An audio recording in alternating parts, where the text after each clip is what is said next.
1935. Amelia Earhart flew the first solo flight from Honolulu, Hawaii to Oakland, California. Penguin Press launched the newfangled paperback book. Nazi Germany enacted the Nuremberg laws against Jews to prevent what it termed racial pollution. As with any other year, 1935 included a gamut of good and bad, surprising and sorrowful. But as history teaches, often it is the seemingly innocuous choices of ordinary people that change the world.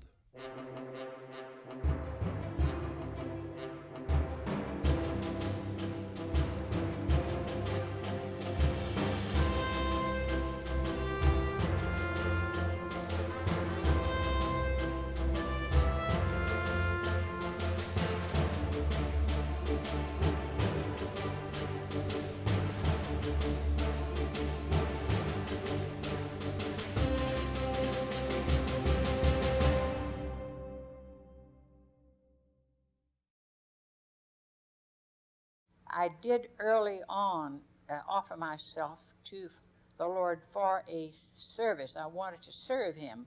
Miss Barnard was from Glenville, Georgia, and she was a very involved Free Will Baptist woman, very involved as a young woman in Free Will Baptist endeavors, very well thought of. Miss Barnard had been to Columbia Bible College and had a real burden for missions. She had made a contact with someone in India who was running a rest home. She was convinced God wanted her to go to India. The Eastern Conference of Free Will Baptists was meeting, and her pastor was I.J. Blackwelder, and he asked her if she would go there and speak to them, and they agreed to let her come. And so at that meeting, they agreed to send her with Free Will Baptists, but she still went to work with that rest home. So I left the United States with $85 in my pocket and a ticket to India. On July 5th, 1935, Laura Bell Barnard, a 27-year-old single woman, boarded the SS Potter for Bombay, India to shine the light of Christ an ocean away from her Georgia home. Upon arrival, she settled in Kotagiri, South India, a small community steeped in the darkness of Hinduism and a prejudicial caste system. Barnard quickly recognized her ministry would extend to those labeled outcasts and untouchable. They were the Harijans. I think Mahatma Gandhi gave them that title. Before, they were just the lowest caste and nobody could have anything to do with them. They could only do it's like the sweeping and the lowest part of the work in India. Nobody was doing anything for the Hudson children, so she started a little Bible class with them. She said, I did a test on them. I would tell them a story, even in my broken Tamil, and then I got back with them and they could repeat the whole story back to me. So then I knew that they were able to learn. And so she started a school for the children so that they could learn to read and write and so forth, because none of the schools out there would accept them because of their caste. Out of those, she got the early leaders of the church. Her actions, determination, and commitment to the spread of the gospel of Christ not only impacted the hopeless of India, but also sparked a desire in the people of her denomination to spread the light of the gospel. Laura Bell Barnard presented a real challenge. It has always been interesting to me why the mission accepted so readily a single young woman to be a pioneer missionary when they were having such horrible problems with the women preachers that we had across the denomination at that time. But that's another story for another book.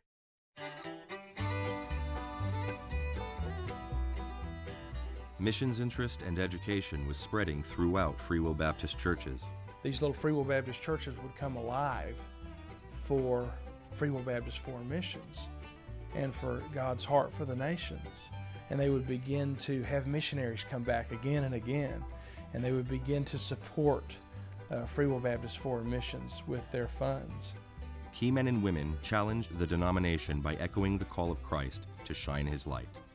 There was, early on, a mission board, and there were men who were working to arouse interest in Free Will Baptist Missions.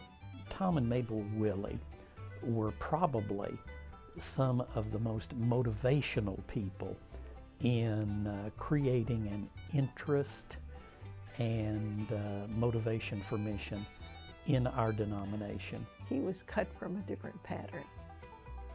He could speak to anybody, reach out to anyone. She was a Southern woman with all the qualities of a Southern belle.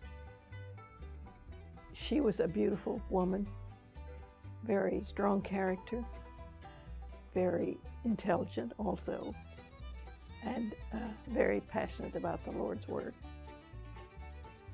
The Willies were not raised as Free Will Baptists. They were missionaries under the Christian and Missionary Alliance at that particular time. In North Carolina, they met Henry Melvin, who was a Free Will Baptist. We met Henry Melvin, and I'll never forget this. He said, "My people are like a great sleeping giant, but they need to be moved for missions. And I believe that you are God's man for us." And he took that challenge. Pop Willie was a giant of a man with a commanding presence, with a compassionate heart, and boy did that guy know how to tug at heartstrings and raise money. Kenneth Turner from southwestern Missouri went to Cuba, made films, and came back and showed those films in churches all across the denomination. Mr. Willie used to say that Fanny Poston took her Model T and drove him all over the hills of Tennessee raising money for missions. Not a lot of people had cars in those days, I guess.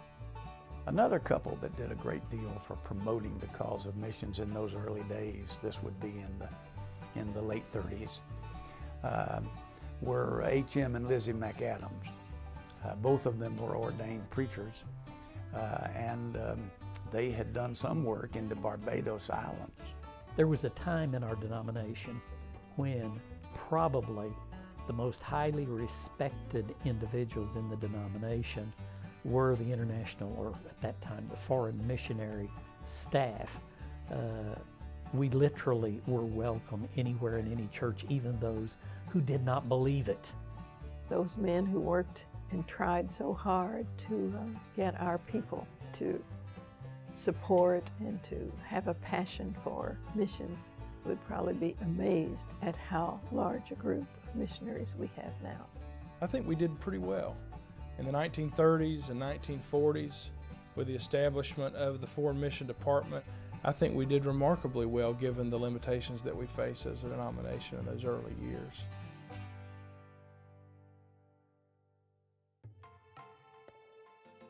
In 1941, Tom and Mabel Willie started a new church work in Pinar del Rio as pioneer Free Will Baptist missionaries on the island of Cuba.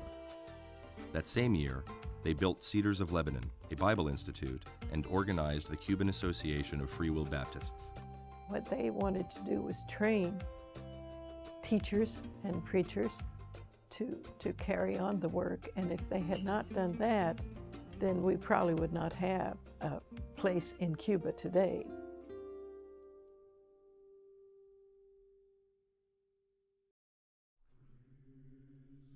There was only one reason that we went, only one, and that was an abiding conviction that's where God wanted us to serve.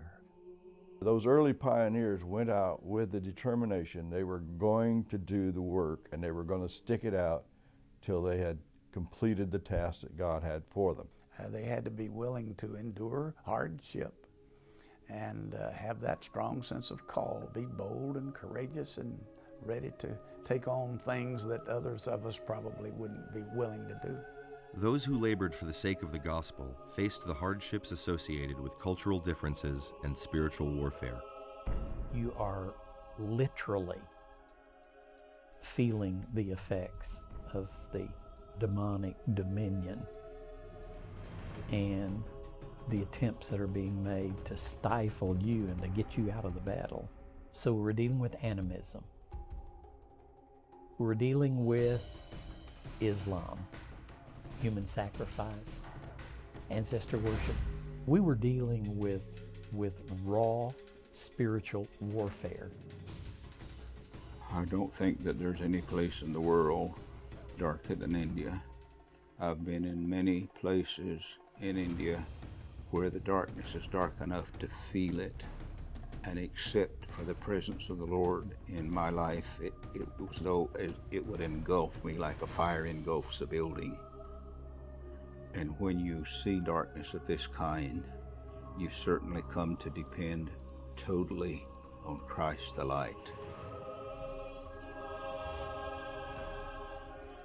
Unfortunately, none of us, from my generation down for a lot of years, were trained to understand that dynamic. And a part of that reason was that we, as a denomination,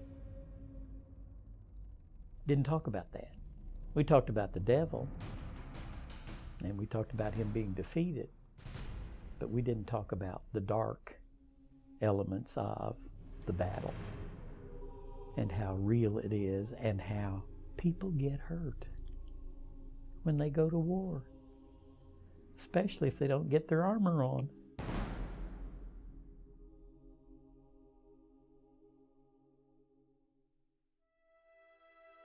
In those early pioneer years, those people had to be people that were totally committed to what they were going to do. When they packed their bags to be gone for a long time, maybe forever. They had very little support. They didn't have medical care. No contact with the homeland. Alone, without a church, alone in an area where Christ was unknown and where he needed to be known. And if there was something more difficult than anything else, I think it was the fact that there was no fellowship with anybody. Telegrams took weeks to arrive if you could get to the post office to send them. They had no guarantees. It was hard readjusting to the States. But they stuck with it, and God blessed their ministry because of that. Carlisle and Marie attracted a lot of attention in the denomination right after they first went to India, because their baby daughter, their oldest child, died soon after they got to India. It would be very easy for them to say, let's go back home, we can't handle this. But instead, they stuck it out. Surely this would be one of the most difficult things a new missionary can face. And I think that all of us would ask why. I believe it's only human to ask why, but the Lord doesn't have to tell us why. And for this particular servant, I never had peace until I told the Lord it was all right. I didn't need to know why, neither now nor in eternity. But I was his, and I was his servant, and I would live for him, and I would serve him.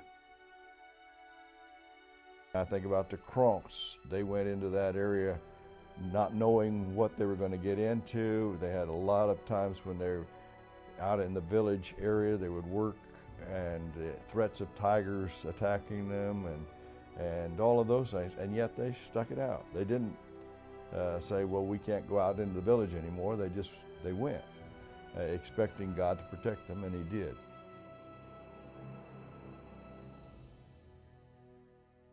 People over the years said, you can't be telling the truth that you really want to be out there with all the bad things that are there. And the truth is, right above the board, yes, we wanted to be there. We loved it.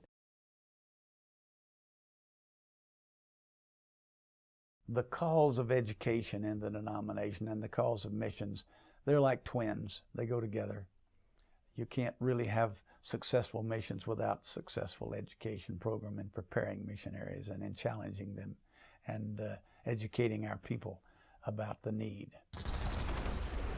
During the horrors of World War II, Laura Bell Barnard carried the torch of mission work to students and faculty of the newly opened Free Will Baptist Bible College in Nashville, Tennessee.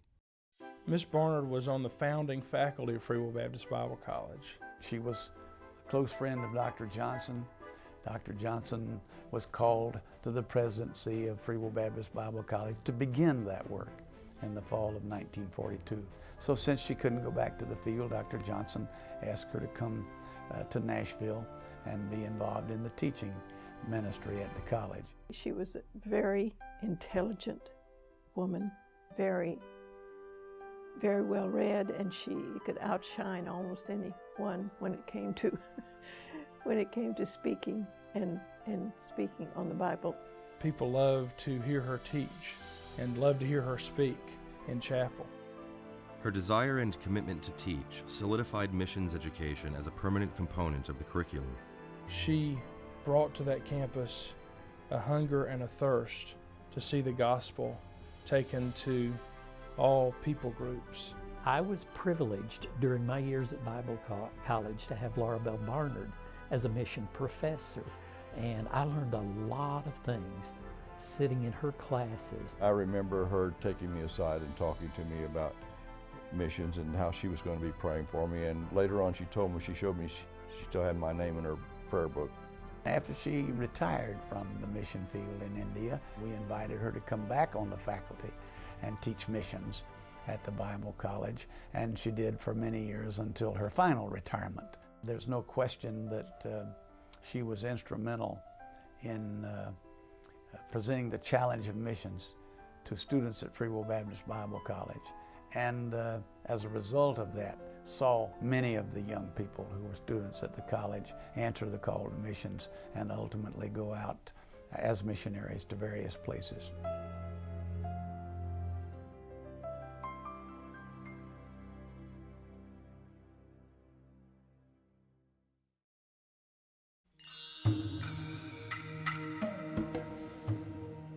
While the mission works in India and Cuba were growing, Free Will Baptists recognized a need in another part of the world, Japan.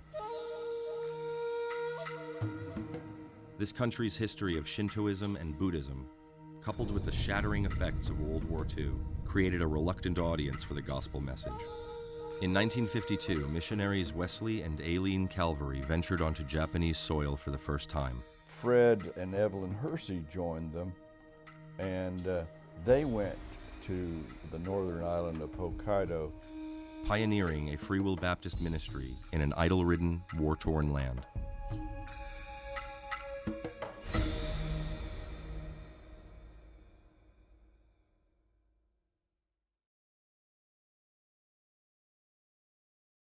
From the late 1950s to the early 1970s, Free Will Baptist Foreign Missions experienced its largest expansion.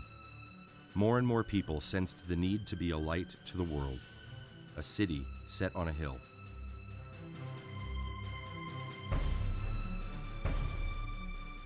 One man so committed himself to motivating Free Will Baptist's involvement in world evangelism that he will forever be known as Mr. Foreign Missions. How can they call on him in whom they have not believed? And how can they believe on whom they have not heard? And how shall they hear without a preacher? And how shall they preach except they be sent? Raymond Riggs had a real heart for missions. Raymond Riggs was a fervent advocate of foreign missions. I was attending my first national association, which was in Columbus, Mississippi in 1942. Mabel and Tom Willie were there, and Mabel Willie preached, and Mabel was a better preacher than Tom. She wouldn't think so, but we knew better. Now Tom was great, praise the Lord for that. But in their message, I sat in the audience and responded, and the Lord broke my heart and gave to me a vision, a worldwide vision.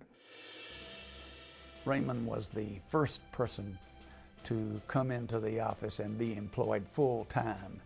When I became the full-time director of our foreign mission program, one of the obligations I had was to circulate among our people and promote missions. And there was general response, including several of our young people who would dedicate themselves to go wherever the Lord wanted them to go. Many people would think of him as Mr. Foreign Missions or something of that sort, and deservedly so. If the Lord delays his coming, many more will come after us who are willing to carry the message of salvation to those who sit in darkness. Will you be among the number who will help to carry the message? During a 15-year span, most Free Will Baptist missions were opened beginning with West Africa and Brazil. People were starting to catch a vision which they had not caught before about missions. Our mission organization was beginning to develop. The young people who are answering the call to missions are becoming available, and the denomination is having to respond to their availability. The vast majority of these missionaries were graduating from Free Will Baptist Bible College. Our mission at that time, although we did not know it at the time, was involved in frontier missions, in unreached people missions, because we basically were heading out to places where there was not much going on. Africa, in its poverty and despair, idol worship and demonic control, desperately needed the help Christ's salvation offered. CNMA had never been able to have missionaries for the Northeast Ivory Coast, and through the good offices of Gordon Timian and his wife, who were CNMA directors, I think, at the time out there, we as Free Will Baptist were invited to be a part of that. Harold Stevens went and did a survey along with Raymond Riggs there in the Ivory Coast, and they met Gordon Timian there, and they were all involved in looking over the area. As I traveled from village to village, once arriving there, more and more the Holy Spirit gripped my heart and said, man, we've got to do something here. These people are worthy, they're precious, and there are thousands and thousands of them in darkness. In 1958, fresh out of language school and missionary training, Lonnie and Anita Sparks became pioneer missionaries to Côte d'Ivoire. Lonnie didn't know anything about the country, so they went to a particular area to learn a language, and then found out after they learned the language that that wasn't the language that they needed in the area where they were going to minister. So then they had to go learn another language. They had to go learn Kulango. Nestled on the western African bulge, Côte d'Ivoire presented a culture and climate unlike anything the Sparks had experienced. West African peoples as a whole are animistic. Some of the animistic peoples are extremely, extremely harsh and hard. Dan Merck built a number of the houses that were out there. This is the old day of, you go outside the village and you get you some property and you build a house and you put up a fence, and that's the mission compound.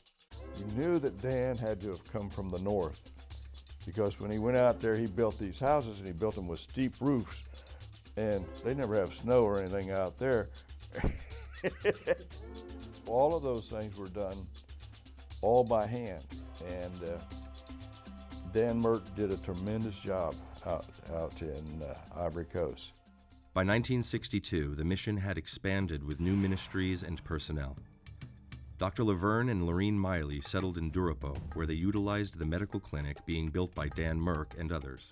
We arrived in the midst of a meningitis epidemic, and people were being brought to us daily, even though we didn't have a clinic built.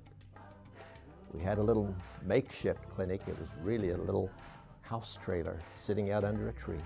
Literally, hundreds of people were coming, and we were using what few medications we had. Before long, Eddie and Sandra Payne arrived to assist in Durapo. Sandra serving as a nurse, and Eddie focusing on construction and other practical needs of the ministry. I was a bush missionary and loved every minute of it. Jimmy and Janie Aldridge also joined the African team in 1962, aiding the Bible Institute in Bonduku as well as the medical clinic. The Lord impressed me that God was going to do a work in that area, and to Him be the glory. He has done a work.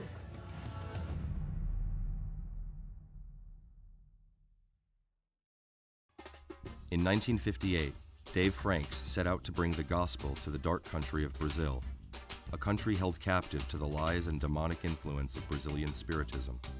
Franks worked tirelessly to present God's truth to his Campinas community. That same year, Ken and Marvis Eagleton began their missionary career focusing on the new congregation in Campinas. Throughout their years of service, the Eagletons worked to establish churches in Campinas, Jabuticabal, and Araras.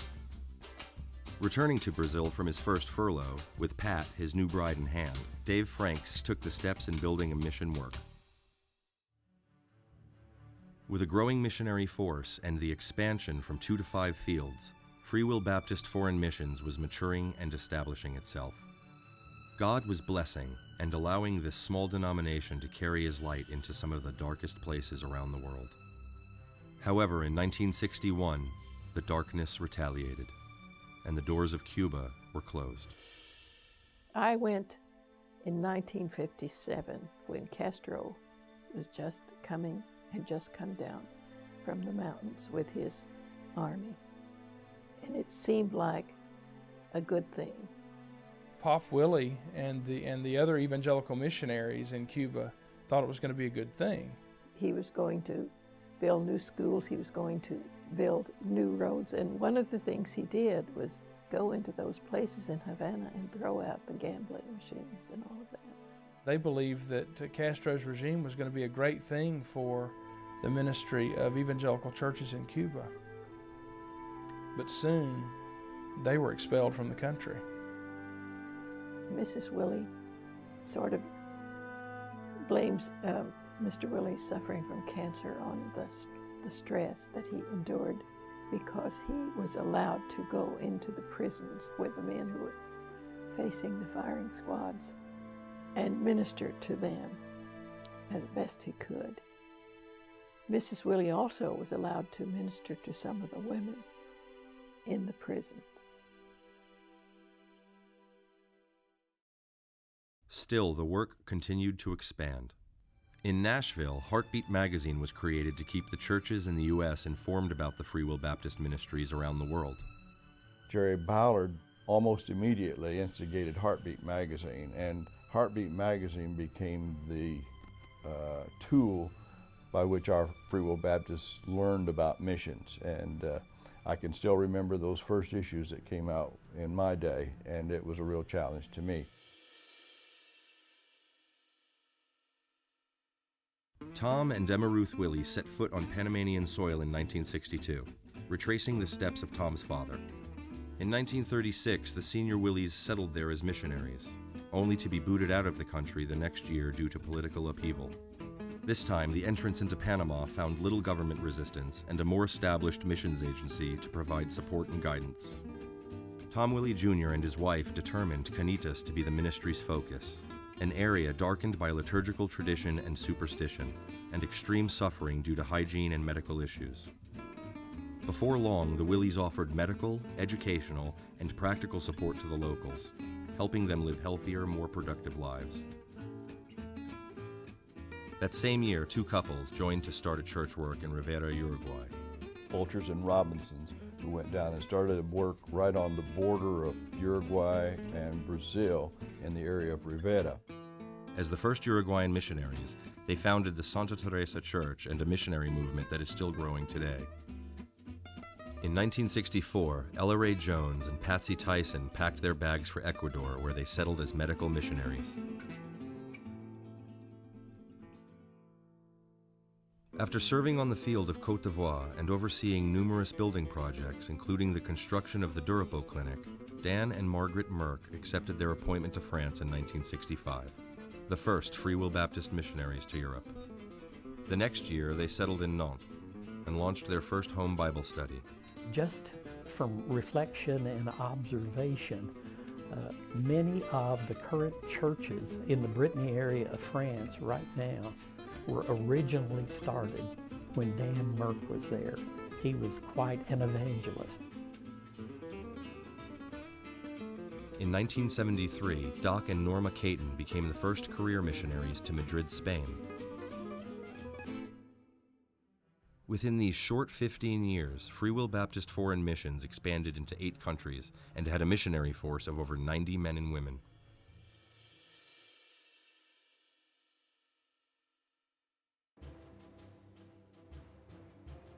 For the next 3 decades, the mission matured stateside and on the mission fields. Churches were planted and established, national pastors and leaders emerged, and missionaries expanded to new territories.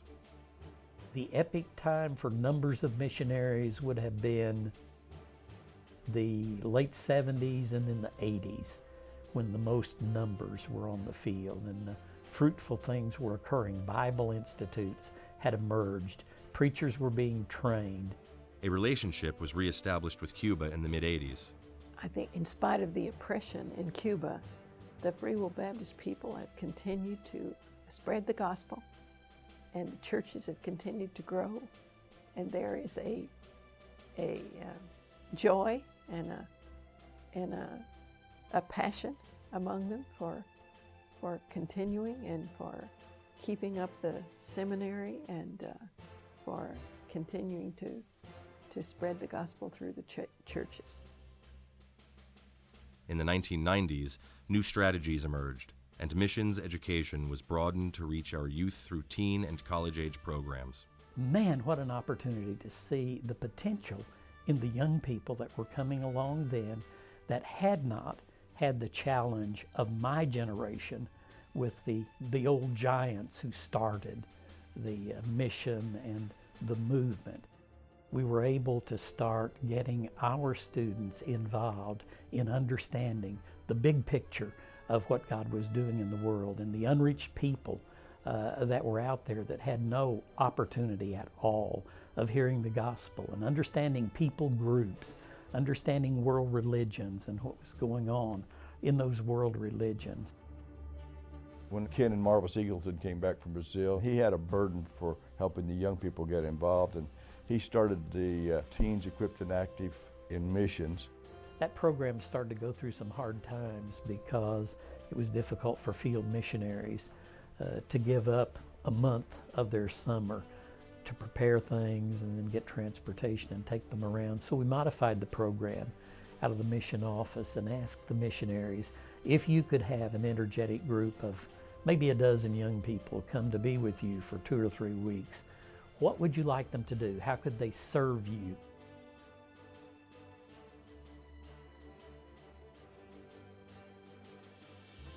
The teen program developed rather quickly in numbers, and with the passing of Ken Eagleton, the group was renamed E-Team in honor of the founder of that particular thing.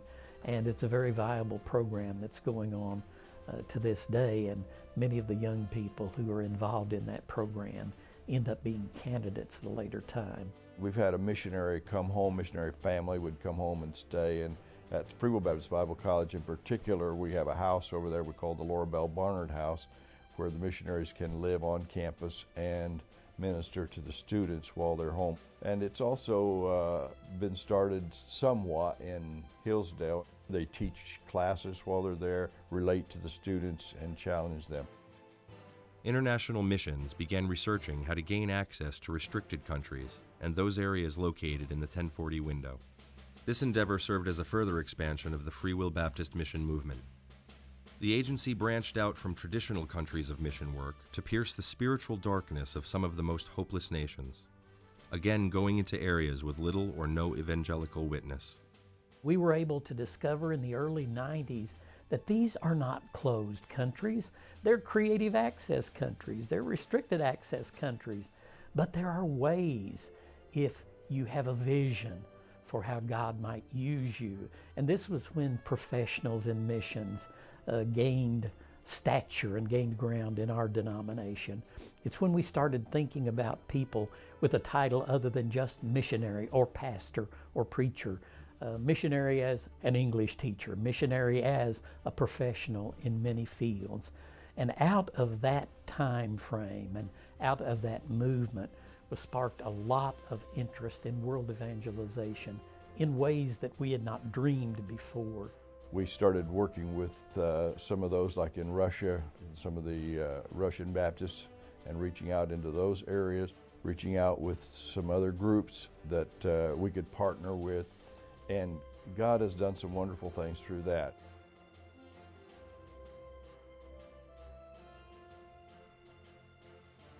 Since its inception, Free Will Baptist International Missions continues to grow and mature as an agency, spreading the light of Christ. The focus on the field remains: establishing churches, cultivating national leadership, education, and promoting self-sufficiency. Many of the older established works are growing and are increasingly self-sufficient in ministry and education. No successful mission work, I think, is going to be established overnight. You don't just go to a country and set up shop somewhere and begin preaching and expect people to flood to you. It takes investing in the lives of people for a long time, more than one generation, I'm sure. It's amazing when you think about those early fields. Those are reproducing mission fields. They're church planting mission fields. Cuba is starting to send its own foreign missionaries out. When you look at our two earliest mission fields, Cuba and India, what you find is an unparalleled fervor for the gospel of Jesus Christ and for the Great Commission. Our mission fields are transitioning. They have grown to maturity and some beyond maturity. Our mission fields are not just self-contained, they are now self-expanding and reaching out to other parts of the world without depending on us to do it for them. We have Cubans that have gone to Spain, we have Brazilians that have gone to Ireland, we have some that are going to China, some that are going to different areas from different parts of the world. These are nationals, not Americans, and they're being supported by their churches. And that is a tremendous thing. That is a proof of proper teaching and training by our missionaries in the past. Free Will Baptist missionaries taught these people who they were. They taught them what they believed and why they believed it. And so teaching them the content of their faith gave them a confidence in the Word and in Christ and in the gospel. And it gave them the confidence to reproduce themselves. I'm not impressed by folks who think that what we need to do is to invest our missions dollars in the places that produce the quickest and most immediate results. What I'm impressed by is young people who feel the urgent call of God on their hearts to go to a place and live and preach the gospel and plant churches and minister to the people and invest their lives so that in the long run the harvest can be reaped, but it takes time.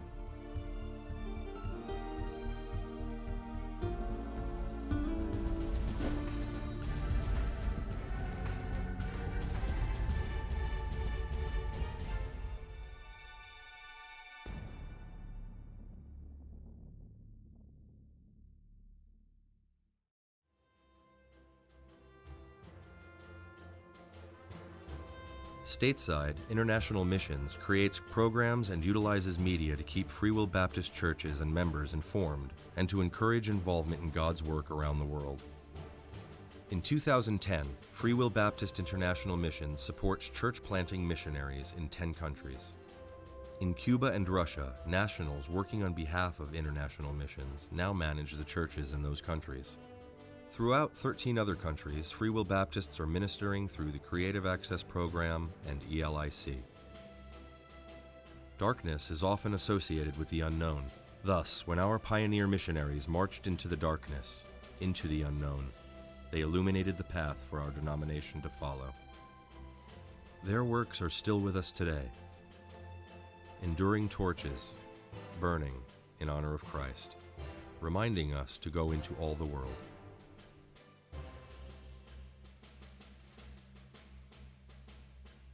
Together, Free Will Baptist build upon this legacy.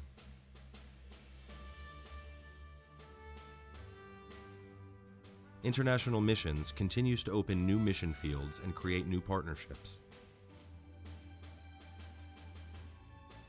We continue to spread the true light of the world, the gospel of Jesus Christ.